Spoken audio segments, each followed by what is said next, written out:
So today we're going to talk about trust. Well, more specifically, how to get a loan or an advance against a trust.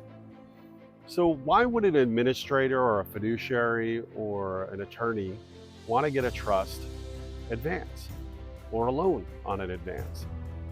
Well, a lot of times what happens is that these estates, they have multiple properties in them. From sort of an outside looking in, it would look like these trusts are certainly wealthy and have lots of means. But unfortunately, the reality is that they're illiquid. A lot of times that they are, rich with property or rich with other assets that are just unfortunately illiquid. Let's talk about, a few things as examples. So over the last decade, what I can tell you is this. I've seen so many reasons why trust, and they have come to us to get on my side in advance. The one that I can think of, maybe a little bit further back, was a situation where the trust kind of came in force.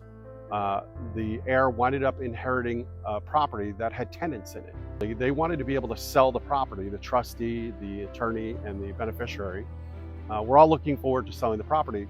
Unfortunately, the tenant didn't feel the same, and the tenant couldn't buy out, couldn't get a mortgage and buy out that property from the trust, and just decided to drive everybody crazy. And so the tenant winded up staying in there, and it literally had to be an eviction process. And I can tell you that if you've ever had to go through an eviction process, it's not easy. It takes lots of time, it takes lots of money, it takes lots of patience.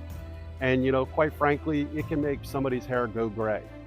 And if they don't have the time and they don't have the money to make this happen, it's going to be a really bad situation.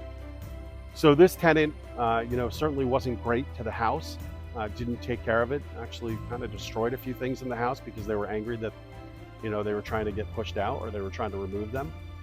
Eventually the process did take over, and, the clients winded up following a very elongated process set up by the state, and they were ultimately successful in getting the tenant out.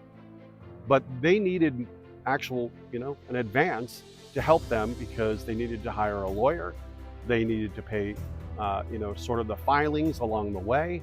And they needed to, be able to also maintain the property, right? Because there's still all these bills, the mortgage and all the things that come with it, the taxes, the homeowner's insurance, all those things still need to be paid. And so they took out an advance in order to